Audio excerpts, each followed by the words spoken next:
Hi, it's Congresswoman Jan Schakowsky. I'm back with my plans and pans.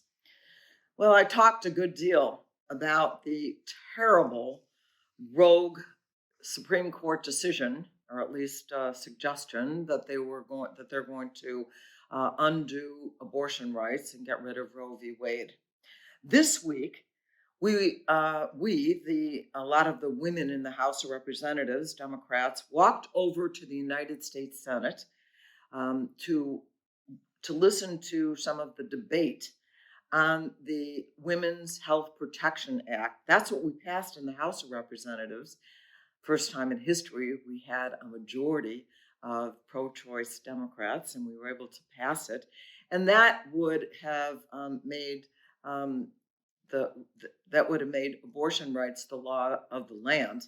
So we went over to the Senate because that bill was being called. Now we didn't expect that it was going to pass. In fact, we knew it wouldn't, but we wanted, and the Senate wanted to put on record who was for and who was against the rights of women.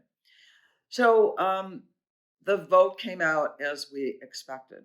We had 49, all Democrats, voting in favor of making sure that Roe v. Wade would not be overturned, that it would be once again enshrined in law, and every single Republican, every one, plus Joe Manchin, voted no to even let it be debated.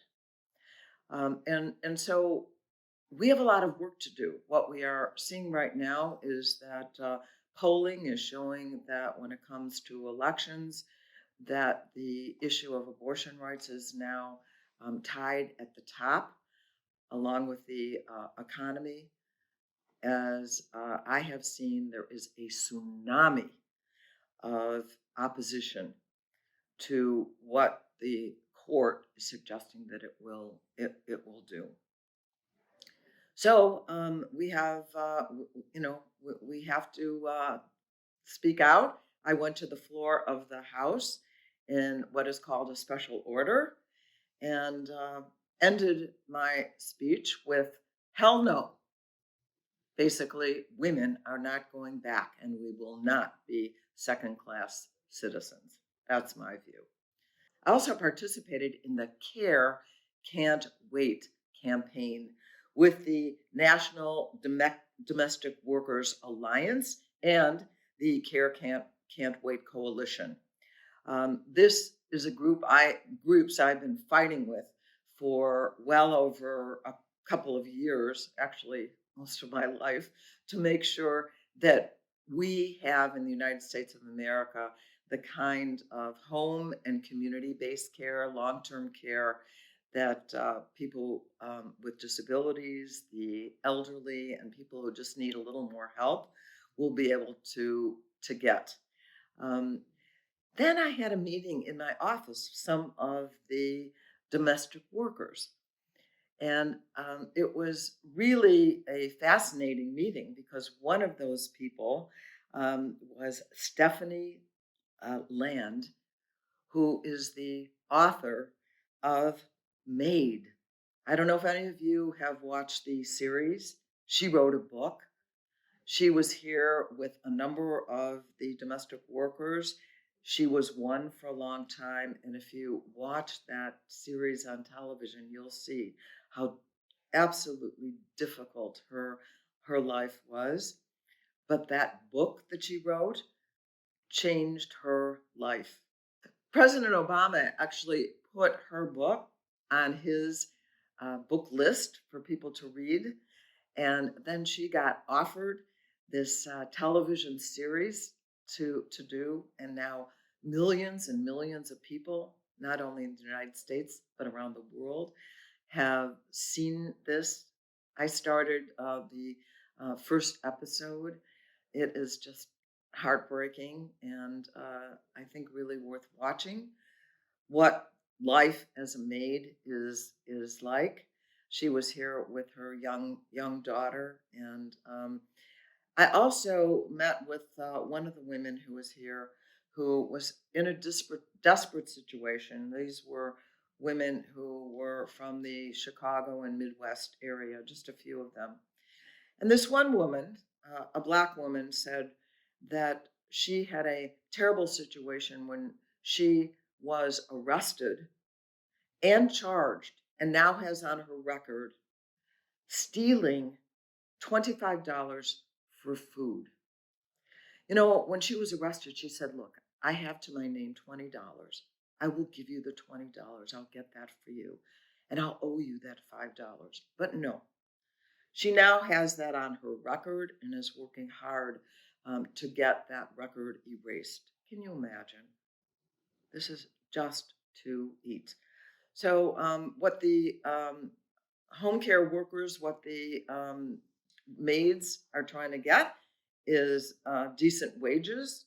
Still in the District of Columbia, therefore nationally, um, the minimum wage is $7.20.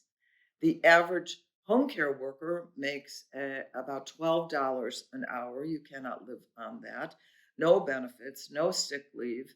And so they are trying to get a wage that you can live on. And really, today we had the fight for $15 an hour. $20 an hour is still hard to live on. So they are looking for improvements, and I'm working with them. One of the most important pieces of legislation that we can pass has to do with the manufacturing, with our economy, and setting the rules of the road that makes the United States more competitive. So I'm on that conference committee. It met for the first time yesterday. Each of us was able to make a 2-minute opening statement. So then we'll begin going to work. One of the most important things is to bring manufacturing back to the United States of America. It's so important, and we have lost a lot of manufacturing jobs.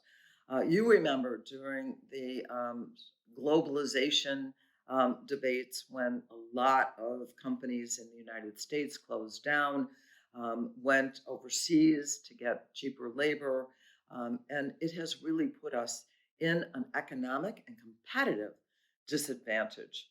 And so the House bill that passed, and we're hoping that a lot of those provisions will stay when we compromise and negotiate with the Senate, would, of course, emphasize more manufacturing in the United States. Things like chips, which are a component part of so many products, not just automobiles, but thousands of products. And we have a terrible shortage, and that is creating a shortage in a lot of things that consumers want to buy. We also want to make sure that we talk about diversity. We do in our legislation. That would say that we, in particularly in the tech field, want to make sure that more in the gender diversity, people of color, are more present in the tech industry. We want to make sure that we protect human rights, that we don't allow contracts with companies that engage in any kind of human rights violations. We want to make sure, and we do in the House bill, that we hold corporations accountable.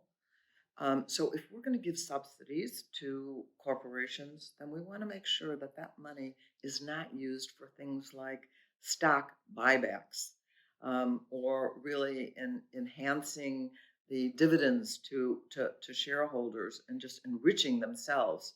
And we're going to build that into the legislation, I hope. This week, I'm proud to say, I introduced, along with many of my colleagues in the House of Representatives, the Price Gouging Prevention Act. And we have a companion bill in the United States Senate with Elizabeth Warren and Tammy Baldwin. And the issue of price gouging, we want to really lift this up because there's so much talk about inflation. and not enough talk about why that is happening. We have seen just in the last year a 70% increase in corporate profits.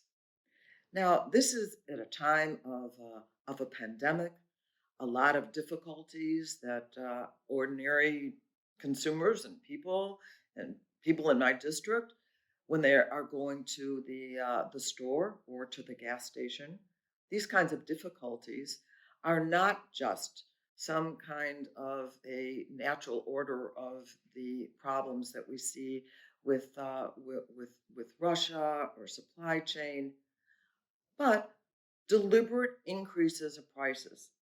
And during World War II, when we were at actual war, there was a windfall profits tax that said no, corporations are not going to take advantage of this moment and raise those prices.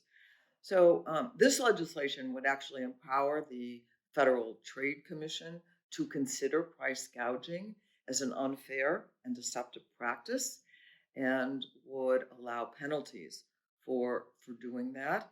So I am anxious to raise this issue high, so that and the truth is that about 80% of Americans think that's the case, that they are at the grocery store, whenever they go out shopping and whenever they go to fill up their gas tanks, that yes, there is price gouging going on, and they are right. And so we need to do something about it, and I'm hoping that we're going to be able to pass this legislation. This is National Nurses Week. You probably, if you're a watcher of Plans and Pans, know that I am a huge supporter of nurses. And of all the healthcare providers, nurses are the most trusted, actually the most beloved compared to any other healthcare provider for very good reason. Of course, nurses are the ones who are at your side when you go to the hospital. They care for you at the clinics. So I am a great admirer and supporter of nurses.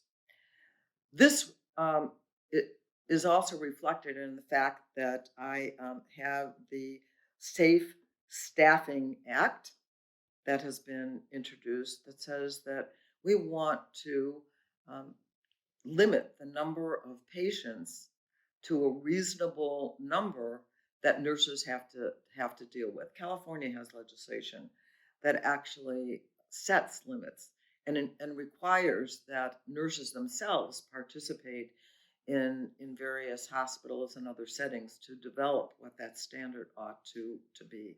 And we know that the kind of accidents that occur in hospitals, the kinds of patient outcomes at hospitals are improved when there are safe staffing ratios. So that's my contribution to the nurses to introduce and work on this bill during their week. And finally, the coronavirus. Well, we are seeing an increase in the number of cases in Illinois and in many places around the country. But as I said last week, the good news is, and it continues to be true, that the number of hospitalizations and the number of deaths continues to be very low. So, nonetheless, you ought to take care and have a great weekend. I'll see you next week. Thank you for watching my video. Make sure you subscribe to my YouTube channel and follow me on Instagram, Twitter, and Facebook, where my handle is @Jan Schakowsky.